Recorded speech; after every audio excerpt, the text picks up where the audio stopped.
রতনের মেয়ের 2 সপ্তাহ ধরে জ্বর না ছাড়ায় সে খুব চিন্তিত ছিল। কোনো ডাক্তার বৈদ্য দিয়েই ঠিক হচ্ছিল না।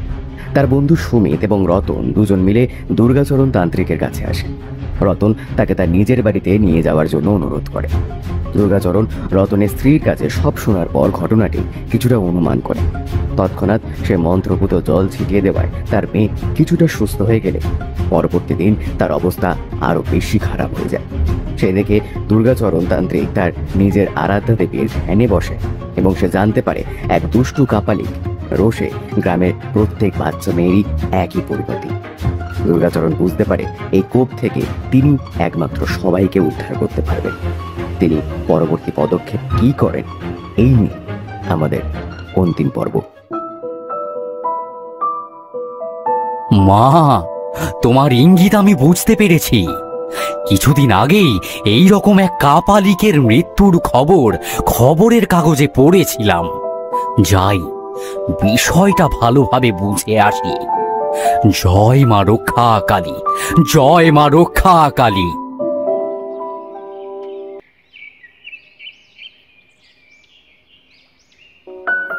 তোমার মুখটা এমন শুকনো লাগছে কেন বাবা? আগে আমাদের গ্রামে মড়ক লেগেছে। মড়ক লেগেছে মানে? এ এক ভয়ানক রোগ। শুধুমাত্র ছোট ছোট মেয়েরাই এই রোগে পড়ছে। গোটা গ্রামে হাহাকার পড়ে গেছে। দিন দিন সব মেয়েরাই কেমন যেন শুকিয়ে যাচ্ছে। হাসপাতাল, ডাক্তার কোনো কিছুতেই লাভ হচ্ছে না। ভালোই হলো আপনার সঙ্গে দেখা হয়ে। আমি আপনার কাছেই যাচ্ছিলাম ঠাকুরমশাই। তুমি বুঝি গ্রামের সব মেয়েদেরকেই চেনো? কম বেশি সবাইরেই চিনি। আপনি এই সমস্যার সমাধান করতে পারবেন? এই সমস্যার সমাধান করতেই পথে নেমেছি। তোমার সঙ্গে দেখা হয়ে আমার বড় উপকার হলো। শোনো, গোটা গ্রামের সকলকে জানিয়ে দাও তারা যেন কেউ নিজের বাড়ি থেকে বের না হয়।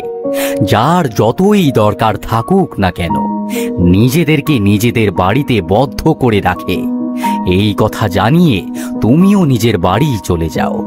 সামনেই অমাবস্যা, এই অমাবস্যাতেই সমস্যার সমাধান হবে। হ্যাঁ, সত্যি বলছেন? দুর্গাচরণ তান্ত্রিক কখনো মিথ্যের আশ্রয় নেয় না। আপনি যখন বলে দিছেন তাহলে আমি নিশ্চিন্ত। এবার গ্রামের মেয়েরা বেঁচে যাবে। ঠাকুরমশাই, এবার আমি চলি। তবে দাঁড়াও, যাওয়ার আগে এই লাল সুতোটা হাতে বেঁধে রাখো। যে কোনো রকম বিপদ হলে মা রক্ষাকালীর নাম করবে, তিনি তোমায় রক্ষা করবেন। জয় মা রক্ষা কালী, সকলের মঙ্গল করো মা।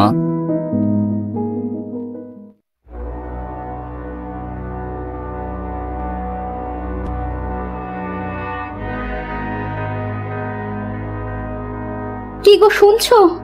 মেয়ের আবার শরীর খারাপ করেছে। তুমি শীঘ্রই ঠাকুর মশাইকে ডেকে আনো। কিন্তু তিনি যে আমাদেরকে বাড়ি থেকে বের হতে মানা করেছেন। এতে মেয়ের নাকি আরো বেশি ক্ষতি হবে। আমি কিচ্ছু জানতে চাই না। মেয়ে আমার কেমন যেন করছে। দেরি করলে আর বাঁচানো যাবে না। আচ্ছা, তুমি চিন্তা করো না, আমি নিজে যাচ্ছি। কি ব্যাপার, তুমি বাইরে বেরোতে যাচ্ছিলে কেন? আমাকে ক্ষমা করে দেবেন ঠাকুর মশাই।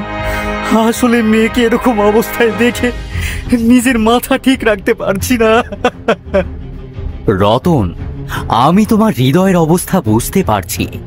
তবে তুমি এখন আমাকে তোমার মেয়ের ঘরে নিয়ে চলো। ওম হ্রিং ক্রিং জয় তারা, ওম হিং ক্রিং জয় তারা, ওম হিং ক্রিং জয় তারা। তোমার মেয়ে আজকের রাত্রিটা নিশ্চিন্তে ঘুমোবে। ওর শরীর ভালো থাকবে। তবে কাল থেকে ও কিন্তু আরো ভয়ানক হয়ে উঠবে। আজ ভোরবেলাতেই ও ঘুমিয়ে থাকা কালীন ওর হাত পা শক্ত করে বেঁধে দিও। আর এই রসুন যেন কোনোভাবেই ফেলে দেওয়া না হয়। কি বলছেন আপনি ঠাকুর মশাই? এতে যে আমার মেয়েটা খুব কষ্ট পাবে। আমি সব বুঝতে পারছি মা, কিন্তু আমারও যে করার কিছু নেই। এই অমাবস্যা না কাটলে মেয়েকে সুস্থ করা সম্ভব নয়। কালকের দিনটুকু ওকে কষ্ট পেতেই হবে। আমি এখানে কিছু মন্ত্রপুত রেখে গেলাম। এই দড়ি দিয়ে নিজের ইষ্ট নাম জপ করতে করতে মেয়ের হাত পা বেঁধে দিও। আর ভুল করেও তোমরা এই বাড়ির বাইরে বেরোবে না, নইলে সব শেষ হয়ে যাবে। তুমি কেঁদো না মা, একটু শক্ত হও। এই অমাবস্যার সাথে সাথে এই গ্রাম থেকে যা কালো ছায়া ছিল তা চিরতরে মুছে যাবে। শুধু তোমার মেয়ে একা অসুস্থ নয় মা, তোমার মেয়ের বয়সী গ্রামের প্রতিটি মেয়েরই এই একই অবস্থা, তবে তোমার মেয়ের উপর বেশি প্রভাব পড়ছে।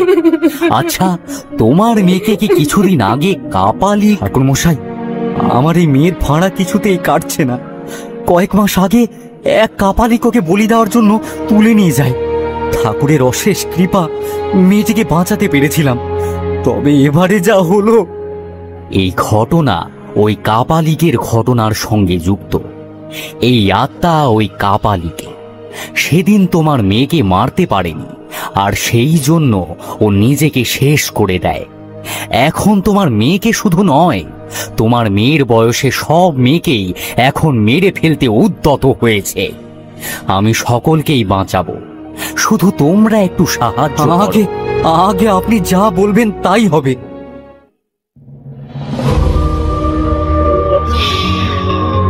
ওং হিং ক্রিং ফট স্বাহা, ওং হিং ক্রিং ফট স্বাহা, ওং হিং ক্রিং ফট স্বাহা, ওং হিং ক্রিং ফট স্বাহা।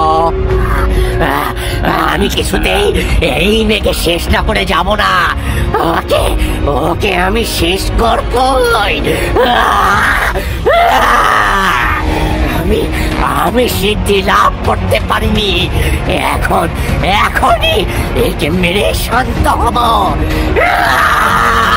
জয় জয় মা রক্ষা কালী, রক্ষা কর্মা, রক্ষা করো।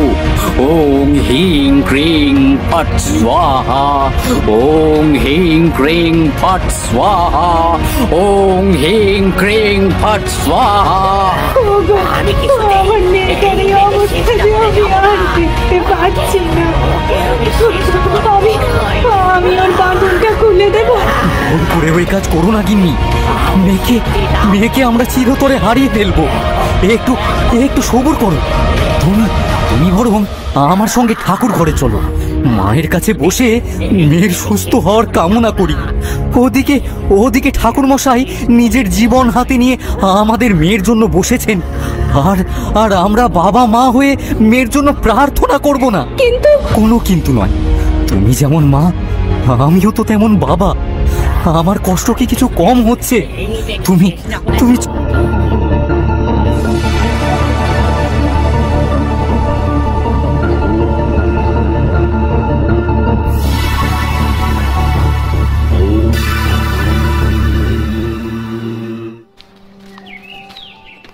কি হে রতন, মেয়ে কেমন আছে?